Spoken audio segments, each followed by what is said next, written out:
agriculture, commerce et industrie. L'industrie minière et forestière. L'industrie minière suite. L'exploitation minière n'est plus importante dans l'économie québécoise. Maintenant, il y a quelques régions qui font encore de l'exploitation minière comme la Côte-Nord pour le fer, le cuivre, le zinc et l'or en Abitibi.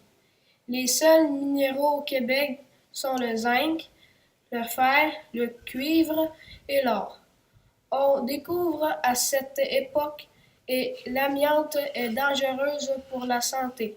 Il y a un peu d'exploitation minière, mais il le revoit dans d'autres pays. L'industrie forestière.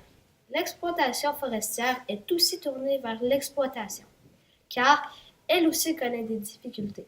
Premièrement, la mécanisation de l'industrie après la Deuxième Guerre mondiale a fait perdre beaucoup d'emplois, bien que l'on observe une augmentation de la production. Le secteur de production des pâtes et papiers roule très bien.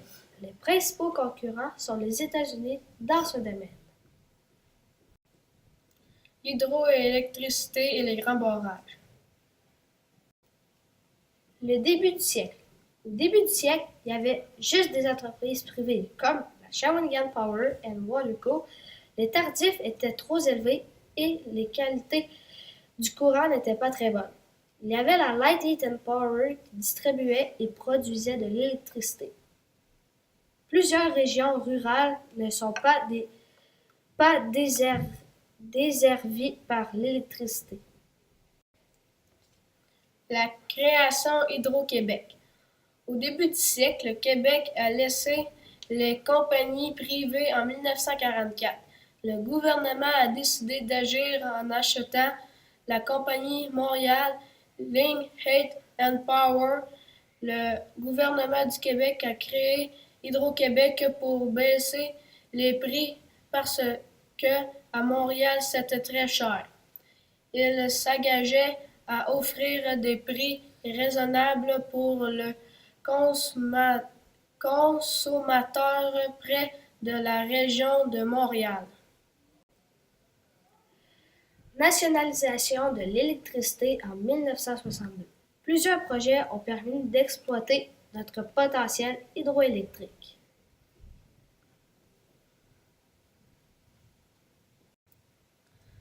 Secteur tertiaire. En 1980, la plupart des emplois au Québec sont dans le secteur tertiaire qui sont les services éducation, santé, CAAQ, assurance maladie. Ce secteur est le principal dans l'économie québécoise. Comme une grande partie de ce secteur se situe près des grandes villes parce qu'ils travaillent dans des bureaux, il devient difficile de maintenir les activités économiques en région. Les entrepreneurs québécois. En 1980, de plus en plus d'entreprises québécoises ont du succès, tant qu'au Québec qu'au Canada et dans le reste du monde. En 1905, les entrepreneurs québécois étaient rares. Elles opèrent plus de 300 épiceries à travers le Québec, l'Ontario et le Nouveau-Brunswick. Inventé en 1959 par le créateur de la compagnie Joseph Bombardier, Bombardier se démarque. L'agriculture.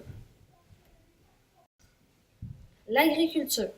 Les animaux les plus populaires sont le porc, la volaille et le bœuf. En 1978, le gouvernement du Québec a adopté une loi pour protéger les terres agricoles contre l'expansion des villes. Chaque ferme cultive presque toute la même récolte.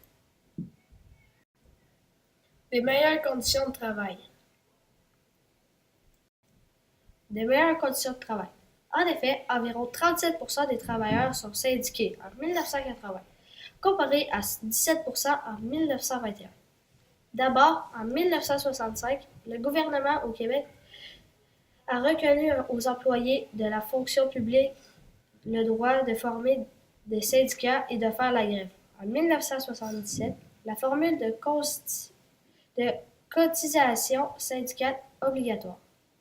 En 1979, le gouvernement a créé la Commission de la santé et de la sécurité du travail, CSST.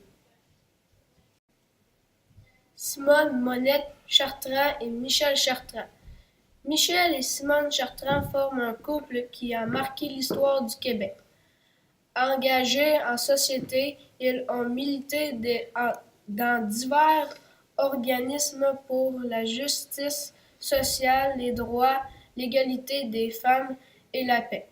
Ils ont eu 7 enfants. Simone Monette Chartrand. En 1980, Simone Monette Chartrand a 61 ans, mais compte parmi les féministes les plus actives du Québec et s'apprête à publier sa biographie sous le titre Ma vie comme rivière. A été dans tous les combats depuis les années 1950. Dès cette époque, elle milite pour que les femmes prennent part aux négociations syndicales. Dans les années 1960, elle est très active dans le mouvement féministe et participe à la création d'organismes comme Voix des femmes et la Fédération des femmes du Québec. Michel Chartrand a 64 ans en 1980, mais il est toujours très actif lui aussi. Dans les années 1970, elle parcourt le monde en donnant des conférences sur le féminisme et la paix. Michel Chartrand. Michel Chartrand a 64 ans en 1980.